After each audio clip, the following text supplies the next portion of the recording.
BA second year के विद्यार्थियों, आज मैं आपके सामने जो टॉपिक लेके आया हूँ उसका नाम है संसाधन। क्या नाम है? संसाधन। ठीक है, संसाधन किसे कहते हैं? बहुत सारे हमारे प्रश्न बनते हैं। संसाधन किसे कहते हैं? संसाधन कितने प्रकार के होते हैं?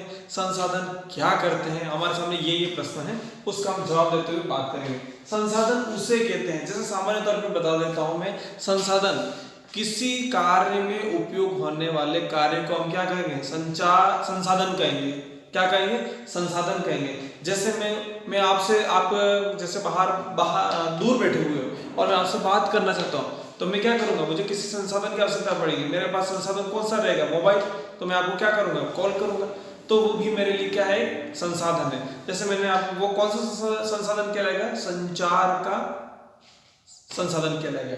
ठीक है, इसी प्रकार से अगर मुझे यहाँ से, जैसे मुझे उदयपुर जाना है या जयपुर जाना है, तो मैं क्या करूंगा? मुझे गाड़ी से भी जाना पड़ेगा, तो वो भी मेरे लिए क्या है? एक संसाधन है। ठीक है, अगर जैसे कोई व्यक्ति मेरे लिए कोई काम करता है, जैसे मैंने कह दिया किताब लिख, तो ये भी छोटा मोटा क्या एक संसाधन है। संसाधन किसे कहते थे? मैंने आप समझ गए, किसी कार्य में आने वाली सहायक वस्तु को हम क्या कहेंगे? संसाधन कहेंगे। सहायक वस्तु आ गई, या कोई व्यक्ति भी आता है तो वो भी क्या कहलाएगा? संसाधन कहलाएगा। ठीक है, मजदूर वर्ग कार्य करता है तो वो भी क्या है? श्रम संसाधन। ठीक है, अब जैसे हम बात करते हैं संसाधन कितने प्रकार के होते हैं, तो यहाँ पे हमारे भूगोलवेत्ता हैं, उनके अनुसार जिपरमैन, क्या नाम है भूगोलवेत्ता? उनका नाम है जिपरमैन। उनके अनुसार संसाधन क्या है? ठीक है, खनिज संसाधन भी होता है, लोहा, सोना, चांदी आ गया। तरल पदार्थ में, खनिज संसाधन में, जैसे तरल संसाधन में जैसे पेट्रोल है, डीजल है, केरोसिन वगैरह, ये किस आएगा? तरल वाले में आएगा। ठीक है, लोहा, कोयला, ये भी संसाधन है हमारे सामने। ठीक है, तो अब संसाधन मैंने आपके सामने कुछ लिखा हुआ है, मैं उसको आपको बताऊंगा। संसाधन कितने भागों में बांटा गया है? 2 भागों में बांटा गया है। बड़ा प्रश्न बन सकता है, लेकिन मैं आपको छोटे से समझाने के लिए आज मैं बताने के लिए तैयार हूं। ठीक है, सबसे पहले यहाँ पे लिखा है नवकरणीय संसाधन के आधार पर, और दूसरा है प्राप्ति के आधार पर।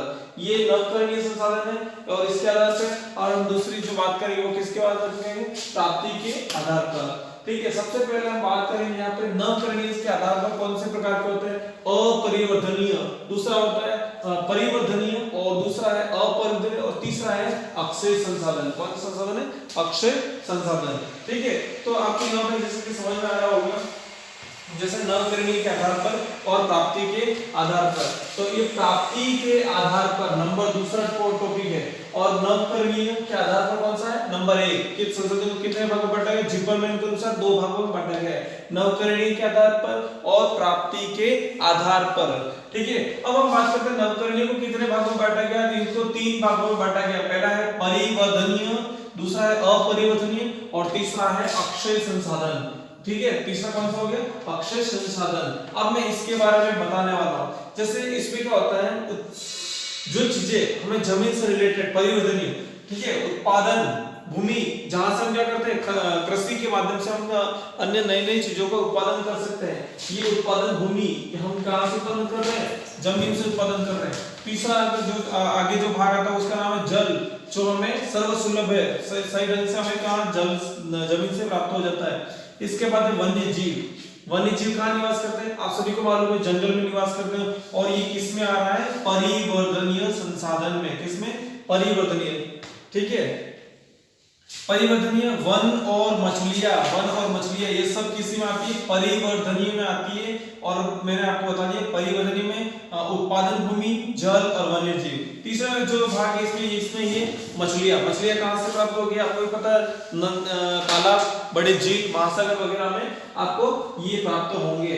इसके बाद है हमारे पास एक दूसरा जो टॉपिक है उसका नाम है अपरिवर्तनीय। ये परिवर्तनीय और दूसरा ये है अपरिवर्तनीय। इसमें जो आएगा वो भाग कौन सा आएगा? देख लो यहाँ पर, संचित संसाधन। कौन सा संसाधन है? संचित संसाधन। और संचित संसाधन क्या होता है मैं आपको बता रहा हूँ। ठीक है, न्यून पुनर्शोधित। अब मैं बता रहा हूँ संचित संसाधन, ये संसाधन ऐसा संसाधन है जिसको हम वापस से निर्माण नहीं कर सकते हैं। जैसे एक बार नष्ट हुआ, उपयोग हो गया तो खत्म, इसके बाद हम दूसरा उपयोग दूसरी बार उपयोग नहीं कर सकते। जैसे आपने पेट्रोल बाइक चलाते होंगे, बाइक पे एक बार पेट्रोल डालते हो, क्या दूसरी बार वो पेट्रोल बनेगा? नहीं बनेगा, वो भाप के जल के खत्म, नष्ट हो जाता है, इसके बाद खत्म हो जाता है। जैसे आपने लकड़ी जलाते हो, लकड़ी जलाते हो, लकड़ी जलाने के बाद राख हो जाती है, वापस क्या लकड़ी बनती नहीं बनती? हाँ, वो अलग बात है कि राख का उपयोग हम करते हैं, ठीक है, वो अलग बात है। ठीक है, इसी प्रकार से ये संसाधन, ये क्या है? सीमित संसाधन है। लकड़ी का वैसे मैंने एग्जांपल दिया, लकड़ी को अन्य पेड़ पौधों के माध्यम से दूसरी जो हमारे उत्पादन करके भी हम प्राप्त कर सकते हैं, लेकिन ये चीजें हमारे पास सीमित मात्रा में है। जब तक जमीन में है तब तक उसको उपयोग करो, वरना एक दिन समय आएगा कि ये सारी चीजें क्या हो जाएगी? खत्म हो जाएगी। इसलिए इसको संचित संसाधन माना गया।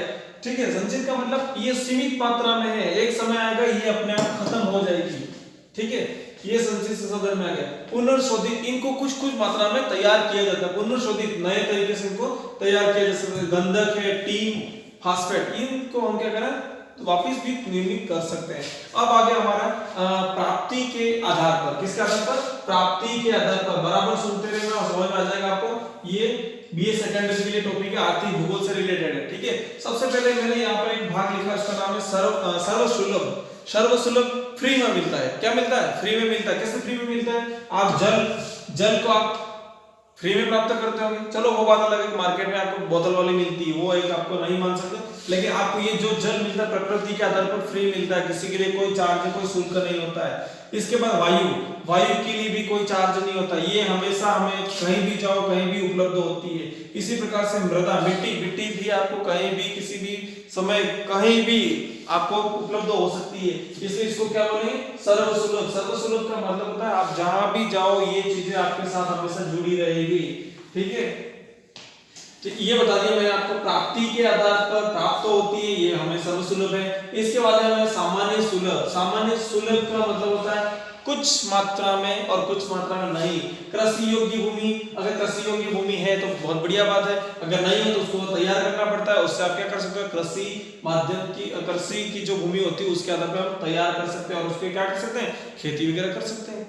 इसके बाद रही बात मिट्टी, ये कृषि योग्य भूमि, मृदा जो इसी में आ गया, इसी से रिलेटेड है। चारागाह वह जमीन जहां पे हम कृषि नहीं करते लेकिन हमारे पशुओं के लिए या कहीं किसी जानवरों के लिए उपयोग में आ सके, उसको क्या कहते हैं? चारागाह कह सकते हैं, ताकि वो जानवर क्या कर सकते हैं? अपना भरण पोषण कर सके, खाना वगैरह जो भी उनका चारा हो सके वो उसको खा सकता है। ये सामान्य रूप से सुलभ, ये सर्वसुलभ। नंबर 2।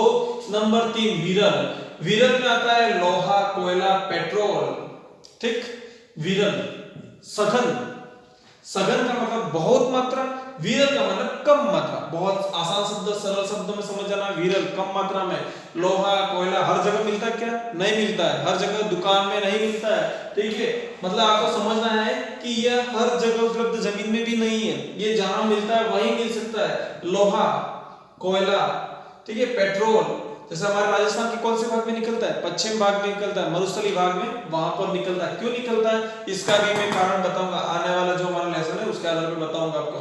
ठीक है, लोहा, कोयला ये जहां जहां मिलते हैं वहीं मिलते हैं, और इनके बारे में हमारा विस्तृत रूप से हमारा लेसन है, आने वाला जो पार्ट है, कौन से देश में सबसे ज्यादा प्राप्त होता है और कहां पर इसका निर्माण किया जाता है, कैसे होता है, किस प्रकार के उपयोगी है, ये वाला इस पर लेसन है। ठीक है, आगे है एकल या बिखरे हुए, या कहीं एक जगह में और कहीं पर बिखरे हुए। ठीक है, मैंने आपको बता दिया नवीकरणीय के आधार पर, प्राप्ति के आधार पर नवीकरणीय को कितने भाग में बांटा गया? 1 2 3 परिवर्तनीय, अपरिवर्तनीय और अक्षय संसाधन। और परिवर्तनीय को कितने? उत्पादन, ये मैंने आपको बता दिया, जल, वन्यजीव और मछलियां। और अक्षय संसाधन और अपरिवर्तनीय में संचित संसाधन और न्यून पुरुषोदित। और प्राप्ति के आधार पर मैंने आपको अभी जस्ट बताया, सर्वसुलभ, सामान्य सुलभ, विरल और एकल या बिखरे हुए। ये मैंने चार्ट आपको शॉर्ट में इसलिए बताया, जरूरी था कि वेरी इंपॉर्टेंट है, इस प्रकार से प्रश्न आगे आगे बनते जाएंगे। ठीक है, आप इसको समझना। यही फोटो में, इसका जो फोटो है वो आपको पीडीएफ के माध्यम से भेज रहा हूँ। ठीक है।